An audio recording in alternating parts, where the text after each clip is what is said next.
Excellences, Messeigneurs, archevêques et évêques du Gabon, grands pères et abbés, chers membres du comité scientifique, frères et sœurs, au cœur du processus synodal que nous vivons depuis le 17 octobre dernier, nous sommes rassemblés ici, dans la ville et dans le diocèse de Port-Gentil, pour vous aider, pères évêques, dans la réflexion que vous avez décidé de mener en communion avec le pape François sur le thème de la famille.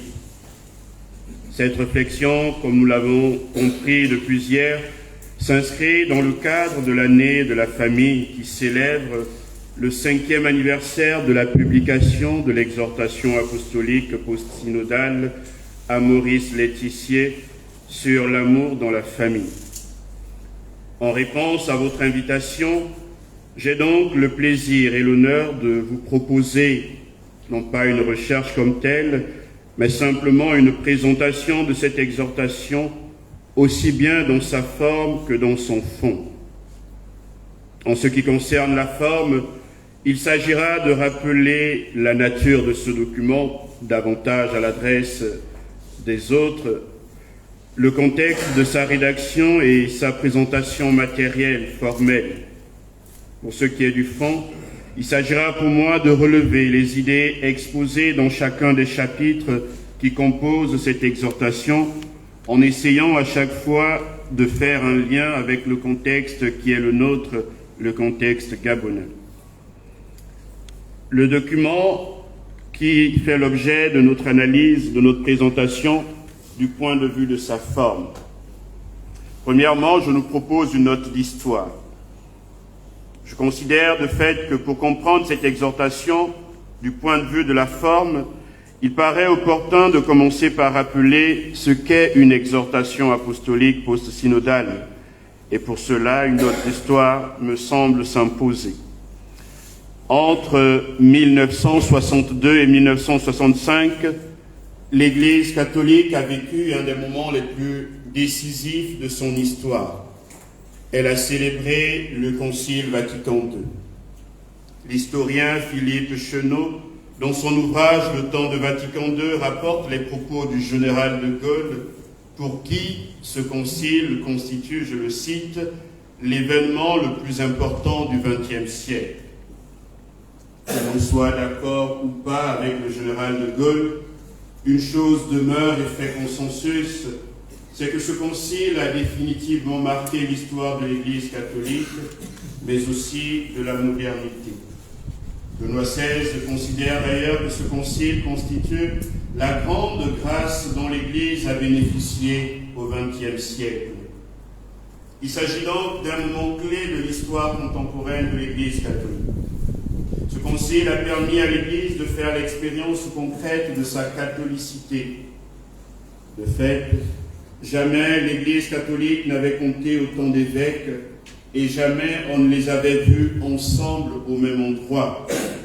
Il s'est quand même agi de 2251 évêques venus de 136 pays dans le monde. C'était suffisamment inédit pour être relevé. Cette diversité avait été d'une grande richesse dans les discussions durant les 3 années de ce concile. Une richesse telle que le pape Paul VI n'a pas voulu la perdre, au contraire, il a souhaité que le pape, lui et ses successeurs, dans leur gouvernement de l'Église universelle, soient toujours assistés par leurs pères évêques disséminés à travers le monde. Ce souhait a été matérialisé par l'institution du synode des évêques comme organe au service de la collégialité épiscopale, au même titre que l'est la conférence épiscopale, bien entendu, en changeant ce qu'il faut changer. Et là, nous sommes en 1965. C'est précisément le 14 septembre de cette année que Paul VI, dans un discours d'ouverture à la 4e session du Concile, annonçait la création de cette institution et promulguait le motu proprio Apostolica Sollicitudo, qui en donnait le fonctionnement général. Si l'on dit que le synode des évêques est une institution nouvelle, il faut tout de même se souvenir qu'au Moyen-Âge déjà, le pape réunissait les évêques proches géographiquement pour constituer un synode, un synode romain, avant que les cardinaux ne remplacent cette institution ancienne. Le pape, à la suite donc du concile et notamment de Christus Dominus, le décret sur la mission et la vie des évêques, sur la charge pastorale des évêques, le pape voulait un organisme d'évêques qui apporte sa collaboration pour le gouvernement de l'Église. La première assemblée générale du synode des évêques s'est donc tenue en 1967, soit 2 ans après le concile. Depuis lors, et à intervalles réguliers d'à peu près 2 ou 3 ans, les évêques du monde entier ou leurs délégués se rassemblent de façon ordinaire ou extraordinaire à Rome pour penser, prier et réfléchir ensemble sur la vie et la mission de l'Église. Bien que le synode des évêques ne fasse pas partie de la curie romaine, à proprement parler, puisqu'il est un organisme indépendant, fruit de ce concile dont on parle, il a finalement, au fil des temps, il est devenu une présence active et très efficace de conseil de la part des évêques pour aider le pape dans le gouvernement de l'Église universelle. Dans la pratique, une assemblée synodale débouche toujours sur un rapport contenant des propositions que les pères synodaux adressent au pape et sur la base desquelles ce dernier rédige ce que l'on appelle une exhortation apostolique post-synodale. Le document dont nous faisons ici la présentation, vous l'aurez compris, s'inscrit dans cette logique. Il entre dans cette catégorie des documents magistériels.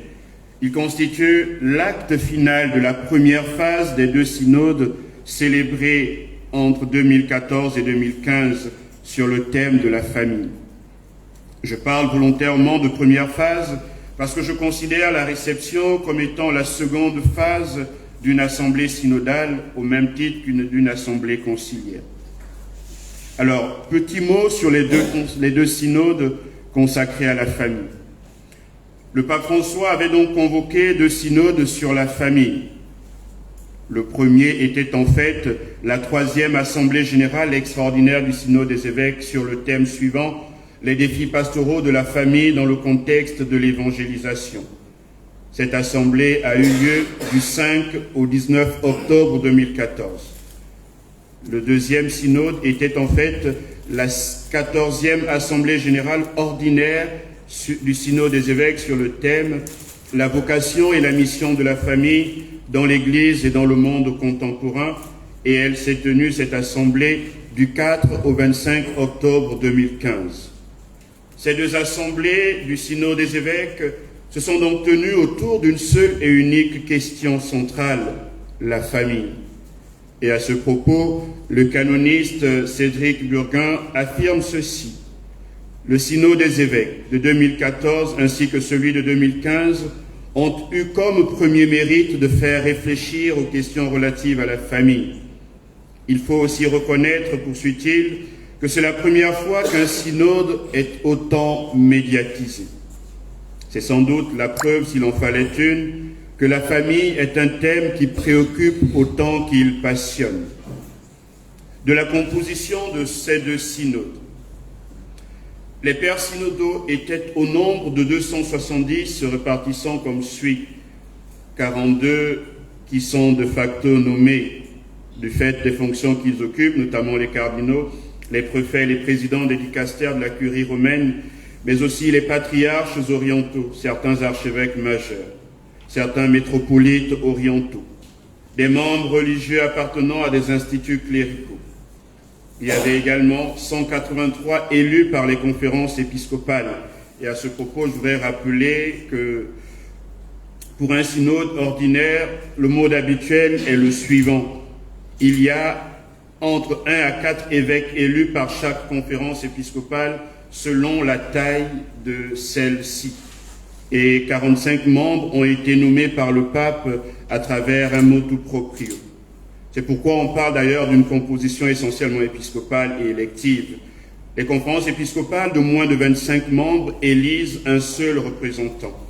Celles comprises entre 25 et 50 membres ont 2 représentants et celles qui ne dépassent pas 100 membres en ont 3. Et les conférences de plus de 100 membres, vous l'avez compris, élisent 4 représentants. ce qui fut le cas pour l'Église de France par exemple. Pourtant, même si ces évêques sont élus par leur père, ils doivent être confirmés et institués par le pape qui demeure libre d'en nommer d'autres jusqu'à 15% du total des membres. Voilà un peu pour la pratique concrète du vécu d'un synode des évêques à Rome. Les experts ainsi que d'autres collaborateurs du secrétariat spécial étaient au nombre de 24, accompagnés de 51 auditeurs et auditrices, dont 18 conjoints, parents et chefs de famille. C'est sans doute peu pour un synode qui concernait les familles, ainsi que les 14 délégués fraternels d'autres confessions chrétiennes. Cela faisait donc 318 participants au total qui avaient tous le droit de prendre la parole durant l'assemblée. Ce temps de parole était limité à 3 minutes, mais il y avait d'autres espaces à travers lesquels les participants pouvaient donner leur contribution. Sur la base des rapports de ces deux assemblées, le pape a donc rédigé l'exhortation qui fait l'objet de notre présentation, autour de laquelle, 5 ans après, nous sommes rassemblés pour réfléchir à nouveau avec la particularité de sortir de certaines généralités autant que possible pour pouvoir, à la lumière de cette exhortation, identifier les enjeux pastoraux de la famille au Gabon. Du point de vue de la présentation matérielle, l'exhortation à Maurice Laetissier a été signée en date du 19 mars 2016, bien que publiée seulement le 8 avril. Le fait d'être signé le 19 mars, jour de la solennité de Saint-Joseph, s'explique sans doute par le fait que le pape voudrait marquer le lien avec les familles dont Saint-Joseph est aussi le patron. Cette exhortation est particulièrement longue comparativement aux autres. Et cette longueur s'explique, de mon point de vue, par le fait qu'elle rassemble quand même les résultats de 2 synodes sur la famille.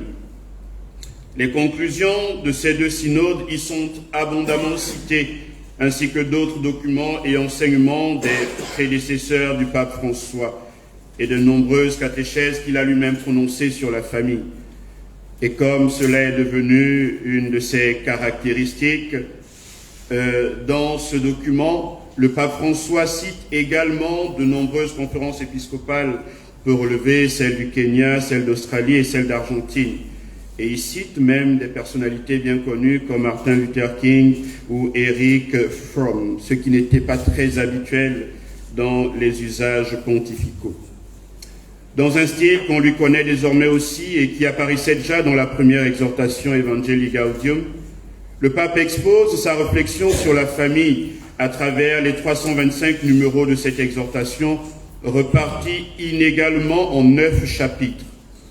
À propos de son style, Philippe Bordaigne note que le pape se distingue par sa manière d'écrire, assurément, mais surtout dans sa manière de croire et de communiquer la foi de l'Église dans un langage neuf, faisant appel à l'expérience et aux émotions humaines.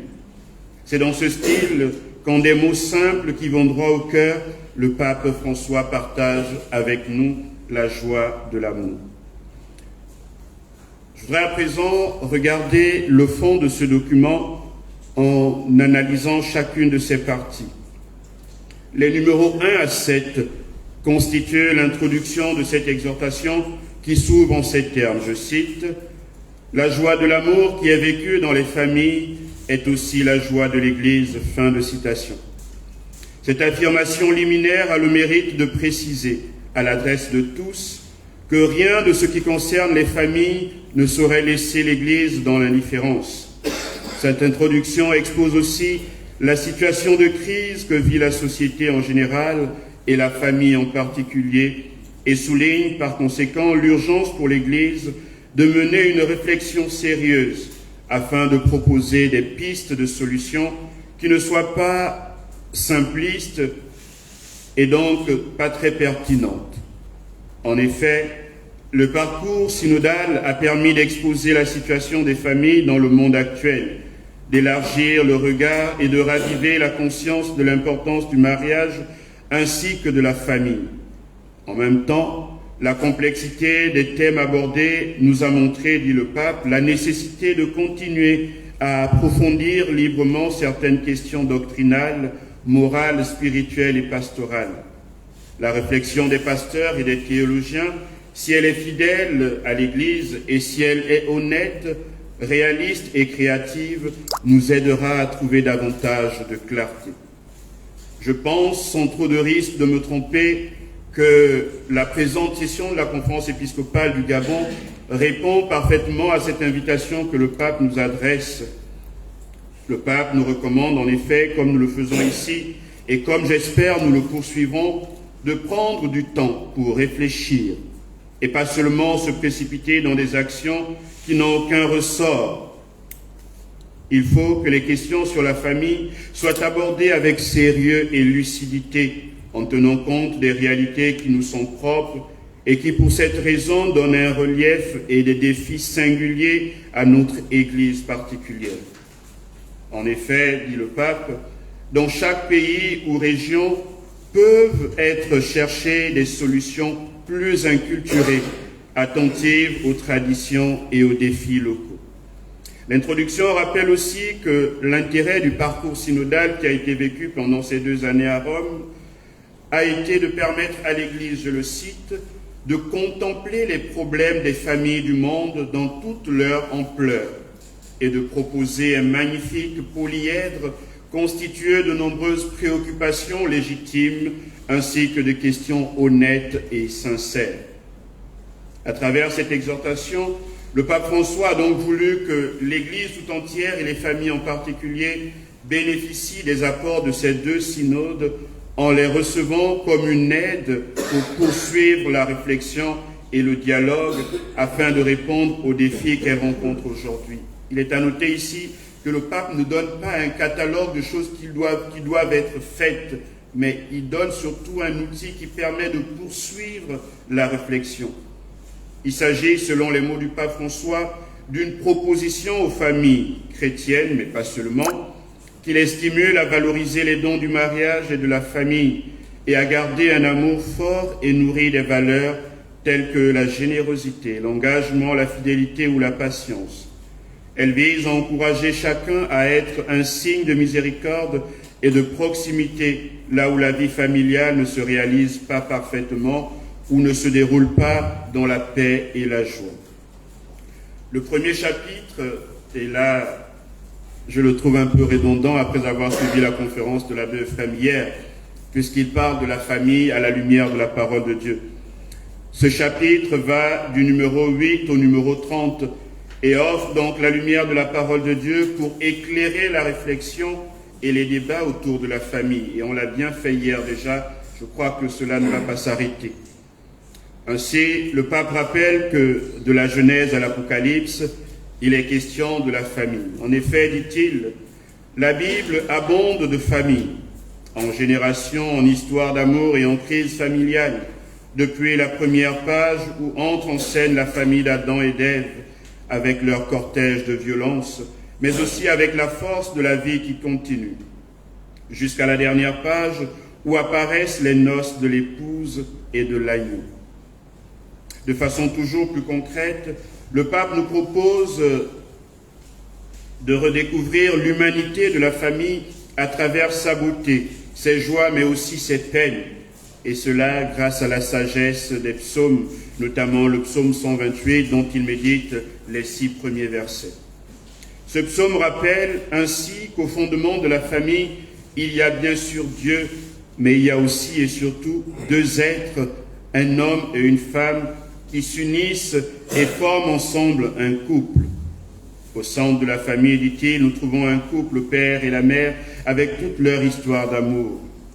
Ce couple apparaît au numéro 10 comme un reflet ou une image de Dieu qui, dans l'unité de sa nature, se révèle à travers la diversité des personnes de la Trinité. Le couple, en s'ouvrant à l'amour et à la fécondité, devient ainsi collaborateur de l'œuvre créatrice de Dieu. Sa fécondité dans la génération d'enfants rappelle la fécondité trinitaire qui préside à l'acte de création du monde.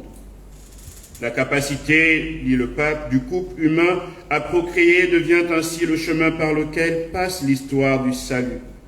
Sous ce jour, la relation féconde du couple devient une image pour découvrir et décrire le mystère de Dieu, fondamental dans la vision chrétienne de la Trinité, qui en Dieu contemple le Père, le Fils et l'Esprit Saint, l'Esprit d'amour. À travers ce lien avec la Trinité, ce que le pape exprime, c'est surtout l'unité et aussi l'indissolubilité du couple. Cette unité manifestée aussi bien dans l'union des cœurs que dans celle des corps engendre de nouvelles vies. Ainsi pour le pape, si les parents sont comme les fondements de la maison, les enfants sont comme les pierres vivantes de la famille. Mais le couple n'engendre pas seulement la famille. Par son ouverture, il s'ouvre aussi à Dieu. Ainsi, une maison ouverte pour accueillir Dieu devient une maison de Dieu, une église. C'est ce dont témoignent les passages du Nouveau Testament que cite le pape. La première aux Corinthiens au chapitre 16, verset 19, l'épître aux Romains au chapitre 16, verset 5, l'épître aux Colossiens au chapitre 4, le verset 15. Ces passages rappellent que le milieu vital d'une famille pouvait être transformé en église domestique, en siège de l'Eucharistie, de la présence du Christ assis à la même table. La Bible, poursuit le pape, considère la famille comme un lieu de la catéchèse des enfants. Cela est illustré dans la description de la célébration pascale. Exode chapitre 12, des versets 26 à 27, Deutéronome chapitre 6, des versets 20 à 25, et cela a été transmis ensuite et de façon encore plus explicite dans la Haggadah juive, c'est-à-dire dans le récit sous forme de dialogue qui accompagne le rite du repas pascal chez les Juifs. La famille, vous le comprenez, devient donc aussi le premier lieu de la transmission de la foi. L'éducation que les parents donnent à leurs enfants suppose donc aussi la transmission de la foi. C'est ce que soulignent en substance les numéros 16 et 17.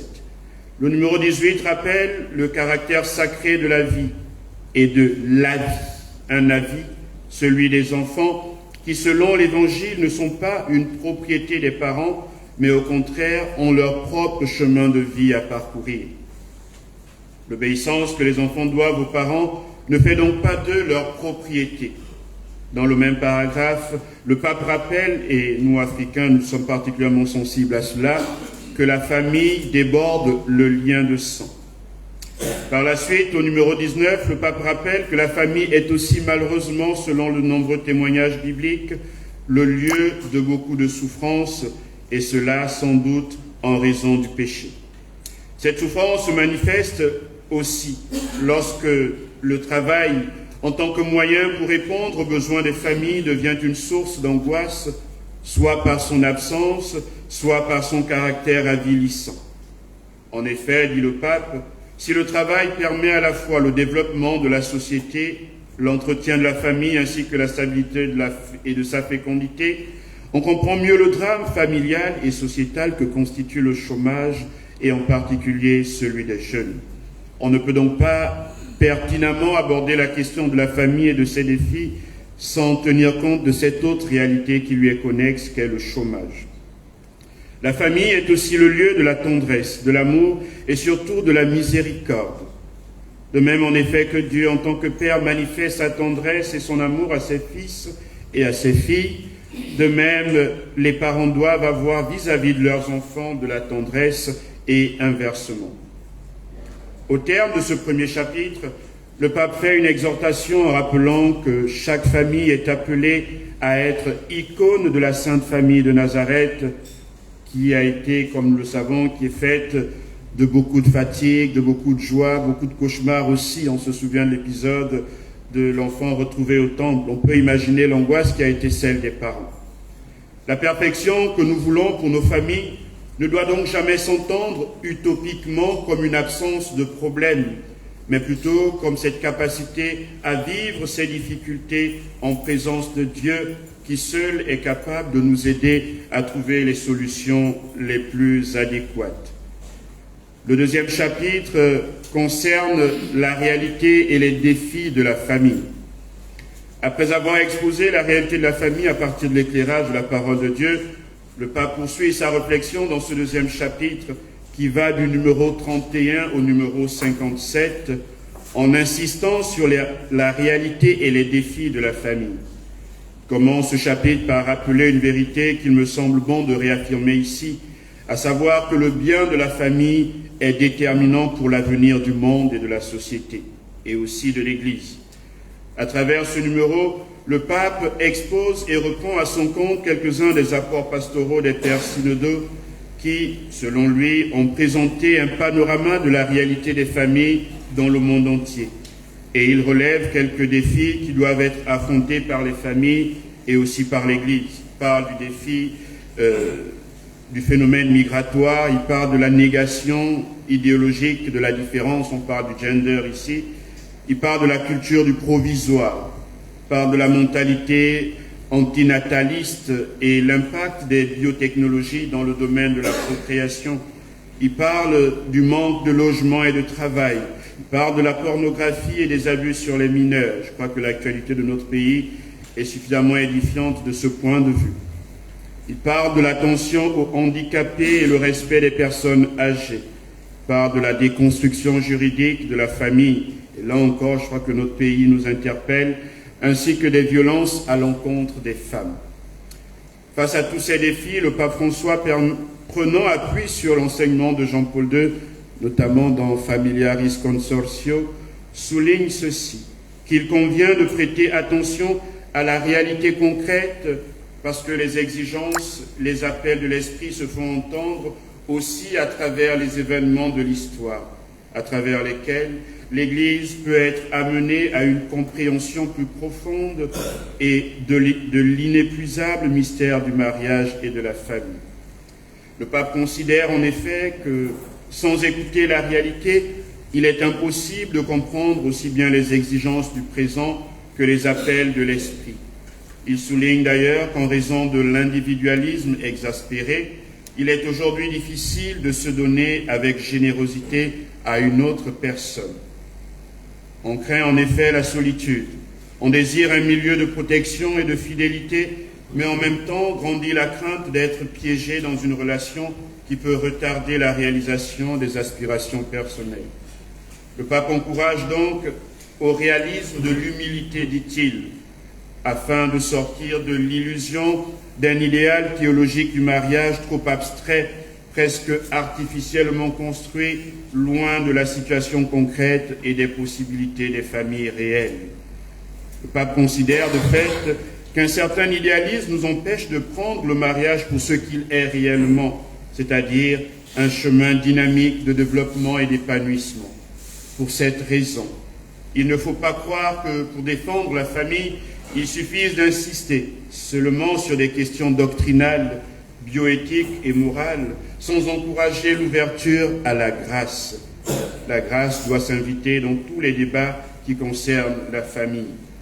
Le pape invite donc à l'autocritique face à une présentation inadéquate de la réalité matrimoniale et familiale, et il insiste sur le fait qu'il est nécessaire d'accorder de la place à la formation des consciences des fidèles. Nous sommes appelés, dit-il, à former les consciences, mais non à prétendre nous substituer à elles. Jésus proposait un idéal exigeant, mais ne renonçait jamais à une proximité compatissante avec les personnes fragiles, comme la Samaritaine ou la femme adultère. Dans le 3e chapitre, le pape aborde la question de l'amour dans le mariage pour mettre en exergue les éléments essentiels de l'enseignement de l'Église concernant le mariage et la famille. En 30 paragraphes suivants du numéro 58 au numéro 88, il expose la vocation de la famille selon l'Évangile. Et là encore, c'est un peu redondant, puisque hier, on a déjà été édifié par rapport à cette question. Mais surtout, il expose aussi la manière dont cet enseignement a été reçu par l'Église. Il s'appuie notamment sur la constitution pastorale Gaudium et Spes du Concile Vatican II, sur l'encyclique Humanae Vitae de Paul VI et sur l'exhortation apostolique de Jean-Paul II, Familiaris Consortio, pour appeler les propriétés essentielles du mariage, l'unicité, l'indissolubilité, l'ouverture à la procréation, et pour permettre l'ouverture à la procréation pour permettre la transmission de la vie et l'éducation des enfants. Le pape, dans le réalisme qui le caractérise finalement, évoque aussi les situations imparfaites que nous vivons dans les familles. Il souligne à ce propos que le discernement de la présence des semina verbi dans les autres cultures peut être appliqué dans la réalité conjugale et familiale. Outre le véritable mariage naturel, il existe des éléments positifs présents dans les formes matrimoniales d'autres traditions religieuses, même si les ombres ne manquent pas non plus. Fin de citation. Dans le même sens, le pape parle des familles blessées, pour lesquelles il précise qu'il faut toujours rappeler un principe général. Les pasteurs doivent savoir que par amour pour la vérité, ils ont l'obligation de bien discerner les diverses situations. Le degré de responsabilité n'est pas le même dans tous les cas et il peut exister des facteurs qui limitent la capacité de décision. C'est pourquoi, tout en exprimant clairement la doctrine, il faut éviter les jugements qui ne tiendraient pas compte de la complexité des diverses situations. Il est également nécessaire d'être attentif à la façon dont les personnes vivent et souffrent à cause de leurs conditions. L'amour dans le mariage constitue le chapitre 4. À partir de l'hymne à l'amour de saint Paul dans sa première lettre aux Corinthiens, le 4e chapitre aborde donc ce qui devrait être une évidence, à savoir l'amour dans le mariage. En faisant l'exégèse de ce passage, le pape se livre à une introspection à la fois psychologique et très humaine qui convoque les émotions des conjoints, qu'elles soient positives ou négatives, et qui aborde aussi l'intimité érotique de l'amour. En commentant ce passage, les évêques de France notaient ceci, qu'il s'agit d'une contribution extrêmement riche et précieuse pour la vie chrétienne des conjoints. On ne trouve rien de comparable dans les précédents documents pontificaux. Ce chapitre pleinement réaliste a aussi le mérite de rappeler cette vérité qu'un certain discours pastoral pourrait occulter. Il ne faut pas faire peser sur deux personnes ayant leurs limites la terrible charge d'avoir à reproduire de manière parfaite l'union qui existe entre le Christ et son Église, parce que le mariage, en tant que signe, implique un processus dynamique qui va peu à peu de l'avant grâce à l'intégration progressive des dons de Dieu. Nous sommes là au numéro 122. Le mariage est donc une ouverture à Dieu qui ne ment pas sur les limites et les fragilités des conjoints. Le pape invite ainsi les uns les autres à s'ouvrir à la transformation de l'amour. La transformation de l'amour, car de fait, la prolongation de la vie conduit parfois à quelque chose qui n'était pas fréquent à d'autres époques. La relation intime et l'appartenance réciproque doivent conserver durant 4, 5 ou 6 décennies, doivent se conserver durant tant de temps. Et cela se convertit parfois en une nécessité de se choisir réciproquement sans cesse. En effet, poursuit le pape, nous ne pouvons pas nous permettre d'avoir les mêmes sentiments durant toute la vie. Et je crois que c'est tellement réaliste ce que dit le pape. En revanche, oui, nous pouvons avoir un projet commun stable, nous engager à nous aimer et à vivre unis jusqu'à ce que la mort nous sépare et vivre toujours une riche intimité. Dans le chapitre 5, le pape aborde la dimension féconde de l'amour. Ce 5e chapitre, qui couvre les numéros 166 à 198, expose donc la fécondité de l'amour, cette fécondité qui se manifeste aussi bien spirituellement que psychologiquement dans l'accueil d'une nouvelle vie à travers le processus biologique d'une grossesse, mais qui s'étend aussi au processus de l'adoption, qui sont tous deux des lieux à travers lesquels nous découvrons la richesse et la fécondité de l'amour.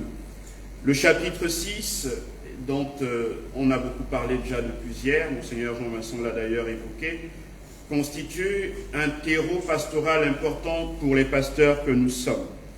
Le 6e chapitre va donc du numéro 198 au numéro 258. Le pape y aborde un certain nombre de pratiques pastorales susceptibles d'aider à construire une famille solide et féconde selon le dessein de Dieu. En ce sens, il rappelle, sans doute à l'adresse des pasteurs, que les familles ne doivent pas être considérées seulement comme des objets ou des bénéficiaires de l'évangélisation, mais aussi et sans doute davantage comme des sujets de cette évangélisation et surtout de la pastorale de la famille. Au moment où nous parlons des enjeux pastoraux de la famille, il est donc important de relever l'urgence pour les pasteurs que nous sommes d'être sensibles et surtout formés dans cette perspective. En effet, relève le pape, il manque souvent aux ministres ordonnés la formation adéquate pour traiter les problèmes complexes actuels de la famille. S'il faut améliorer la formation psycho-affective des séminaristes et impliquer davantage la famille dans la formation au ministère, l'expérience de la vaste tradition orientale des prêtres mariés pourrait être utile. Fin de citation. C'est aussi peut-être le lieu de saluer les nombreuses initiatives qui émergent de nos différents diocèses pour accompagner cette pastorale. Pour le pape, cette formation est d'autant plus nécessaire et urgente qu'elle permettra de mieux accompagner les jeunes fiancés sur le chemin de la préparation au mariage, de mieux accompagner les époux dans les premières années de leur vie conjugale, mais aussi dans certaines situations complexes et en particulier dans les crises, en sachant que chaque crise cache toujours une bonne nouvelle qu'il faut savoir écouter et en affinant l'ouïe du cœur, la capacité du cœur à écouter. Le pape relève en outre le défi de l'accompagnement des personnes abandonnées, séparées ou divorcées. Le divorce est un mal, dit-il, et l'augmentation du nombre des divorces est très préoccupante. Voilà pourquoi, sans doute, notre tâche pastorale la plus importante envers les familles est de renforcer l'amour et d'aider à guérir les blessures, en sorte que nous puissions prévenir la progression de ce drame de notre époque. Enfin, le pape aborde aussi la question des mariages mixtes, celle des mariages avec disparité de culte et les défis des familles qui en leur sein comptent des personnes à tendance homosexuelle. Je me permets de préciser ici, contre les nombreux discours volontairement tendancieux qui circulent ici et là, que le pape ne cautionne ni ne tolère l'homosexualité. En revanche, et on peut tous être d'accord avec, il refuse que ces personnes soient soumises à des formes de violence, comme malheureusement cela arrive assez souvent de nos jours. De nombreux exemples au Cameroun voisin peuvent illustrer cela. Les homosexuels ont été lynchés presque à mort. La partie finale du chapitre est précieuse sur le plan pastoral. Quand la mort transgresse de son aiguillon, dit le pape, pour parler ici de la perte des personnes chères et du veuvage qui constituent aussi des défis pour la famille. Le chapitre 7 permet au pape de rappeler la nécessité de renforcer l'éducation des enfants. L'éducation est une tâche importante, mais dans ce processus, aussi important soit-il, le pape apporte une précision à l'adresse des parents. Il dit précisément ceci, je le cite, « L'obsession n'éduque pas. Et on ne peut pas avoir sous contrôle toutes les situations qu'un enfant pourrait traverser. Ici vaut le principe selon lequel le temps est supérieur à l'espace. C'est-à-dire qu'il s'agit plus de créer des processus que de dominer des espaces. Si un parent est obsédé de savoir où se trouve son enfant et de contrôler tous ses mouvements, il cherchera uniquement à dominer son espace. Et de cette manière, il ne l'éduquera pas. Il ne le fortifiera pas, il ne le préparera pas à affronter les défis. Ce qui importe surtout, dit le pape, c'est de créer chez l'enfant, par beaucoup d'amour, des processus de maturation de sa liberté, de formation, de croissance intégrale, de culture d'une authentique autonomie. Le pape, je l'ai dit, milite donc en faveur de l'éducation sexuelle. Il s'en explique en ces mots. Nous devrions nous demander si nos institutions éducatives ont pris en compte ce défi. À une époque où la sexualité tend à se banaliser et à s'appauvrir, elle ne peut être comprise que dans le cadre d'une éducation à l'amour, au don de soi réciproque. Le chapitre 8, accompagner, discerner et intégrer la fragilité. Ce chapitre est sans doute celui qui a le plus fait polémique dès la publication de cette exhortation. Essayons d'en saisir la signification au-delà de ces polémiques. Au fond, il s'agit en réalité d'une invitation à la fois à la miséricorde, qui est une caractéristique de l'actuel pontificat, et au discernement pastoral face aux situations qui ne répondent pas pleinement à ce que le Seigneur nous propose. Le pape invite donc les pasteurs au triple exercice suivant. accompagner, discerner et intégrer. Si accompagner, discerner ne semble pas déranger, intégrer en revanche suscite beaucoup de réticence de la part de nombreux pasteurs. C'est seulement à ce prix, pourtant, dit le pape, que l'on peut pertinemment affronter les situations complexes que nous rencontrons aujourd'hui. C'est un véritable plaidoyer en faveur de la logique de la miséricorde pastorale qui suppose le discernement. C'est pour bien l'illustrer que le pape rappelle que souvent la mission de l'Église ressemble à celle d'un hôpital de campagne.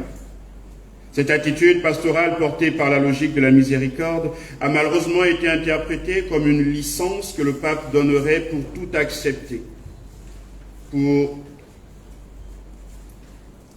tous ceux qui sont attentifs dans la lecture de ce chapitre 8 verront bien que, en fait, ce que fait le pape, c'est simplement de rappeler d'abord ce qu'est le mariage chrétien en précisant que, je le cite, les autres formes d'union contredisent radicalement cet idéal, mais certaines le réalisent au moins en partie ou par analogie. C'est pourquoi, dit-il, l'Église ne cesse de valoriser les éléments constructifs dans ces situations qui ne correspondent pas encore ou qui ne correspondent plus du tout à l'enseignement sur le mariage. Ce que le pape propose en termes de discernement vis-à-vis des situations irrégulières, c'est d'éviter des jugements qui ne tiendraient pas compte de la complexité des diverses situations. Pour François, il est également nécessaire d'être attentif à la façon dont les personnes vivent et souffrent à cause de leurs conditions. À ce propos, je voudrais oser un témoignage personnel. Il y a 2 semaines environ, j'ai reçu une homosexuelle dans mon bureau à Cœur Immaculé. Et après 1 heure de discussion, j'ai pu mesurer la souffrance que vivait cette jeune fille. Et j'ai donc compris pourquoi il est important d'éviter de poser sur ces personnes des jugements trop prématurés sans jamais prendre le temps de les écouter, non pas pour les conforter dans leurs orientations, mais pour bien mesurer la souffrance qui est la leur et proposer un cheminement qui les aide. Il s'agit donc d'intégrer tout le monde. On doit aider chacun à trouver sa propre manière de faire partie de la communauté ecclésiale pour qu'il se sente objet d'une miséricorde imméritée, inconditionnelle et gratuite. Les divorcés engagés dans une nouvelle union, par exemple, peuvent se retrouver dans des situations très différentes qui ne doivent pas être cataloguées ou enfermées dans des affirmations trop rigides sans laisser de place à un discernement personnel, pastoral et approprié. Dans ce même esprit, accueillant les observations des pères synodaux, le pape affirme que les baptisés, divorcés et remariés civilement doivent être davantage intégrés dans les communautés chrétiennes selon les diverses façons possibles, en évitant toute occasion de scandale. Leur participation peut s'exprimer dans divers services ecclésiaux. Ils ne doivent pas se sentir excommuniés, mais ils peuvent vivre et mûrir comme membres vivants de l'Église. Cette intégration est nécessaire également pour le soin et l'éducation chrétienne de leurs enfants, qui, rappelons-le, ne sont pas coupables des péchés de leurs parents. De manière plus générale, le pape fait une affirmation extrêmement importante pour comprendre l'orientation et le sens de son exhortation. Si l'on tient compte de l'innombrable diversité des situations concrètes, on peut comprendre qu'on ne devrait pas attendre du synode ou de cette exhortation, une nouvelle législation générale du genre canonique applicable à tous les cas.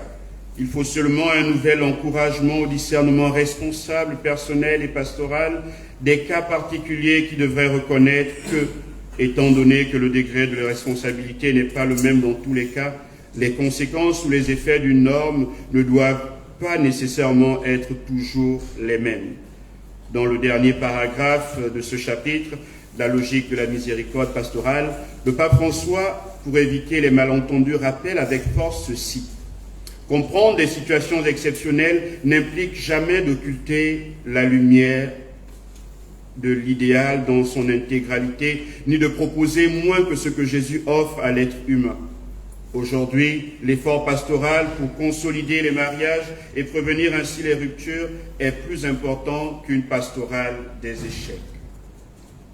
Mais le sens global du chapitre et l'esprit que le pape François entend inscrire dans la pastorale, c'est donc celui de la miséricorde, la pastorale de la miséricorde. Le dernier chapitre, le chapitre 9, propose une spiritualité matrimoniale et familiale. Cette spiritualité faite de milliers de gestes réels et très concrets. Avec la clarté qu'on lui connaît, le pape affirme ceci. Ceux qui sont animés de profonds désirs de spiritualité ne doivent pas croire que la famille les éloigne de la croissance de la vie et de l'Église, mais qu'elle constitue un chemin que le Seigneur choisit pour les conduire au sommet de l'union mystique. En méditant ce passage, je n'ai pas pu m'empêcher de penser à tous ces chrétiens qui, en raison de leur foi, de leur façon de vivre leur foi, se sentent obligés de regarder leur famille comme un danger, comme un obstacle, comme un danger qu'il faut fuir. Le pape dit ceci, « Aucune famille n'est une réalité céleste et constituée une fois pour toutes. Mais la famille exige une maturation progressive de sa capacité d'aimer. Tous nous sommes appelés à maintenir vive l'attention vers un au-delà de nous-mêmes et de nos limites, et chaque famille doit vivre dans cette stimulation constante. Cheminons, famille, continuons à marcher, ne désespérons pas à cause de nos limites, mais ne renonçons pas non plus à chercher la plénitude d'amour et de communion qui nous est promise. » Le pape achève son exhortation à travers une prière à la Sainte Famille avec laquelle je voudrais que nous achevions cette méditation. Jésus, Marie et Joseph, en vous, nous contemplons la splendeur de l'amour vrai.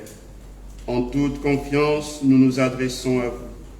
Sainte Famille de Nazareth, fais aussi de nos familles un lieu de communion, un cénacle de prière, d'authentiques écoles de l'Évangile et de petites églises domestiques. Sainte Famille de Nazareth, que plus jamais il n'y ait dans nos familles des scènes de violence, d'isolement et de division, que celui qui a été blessé ou scandalisé soit bientôt consolé et guéri. Sainte Famille de Nazareth, fais prendre conscience à tous du caractère sacré et inviolable de la famille, de sa beauté dans le projet de Dieu. Jésus, Marie et Joseph, écoutez, exaucez notre prière. Amen. Je vous remercie. C'est ainsi que s'achève la deuxième conférence. Merci, Monsieur l'abbé, de nous avoir introduits dans ce merveilleux labyrinthe. Chers auditeurs, la parole vous revient pour des éventuelles questions.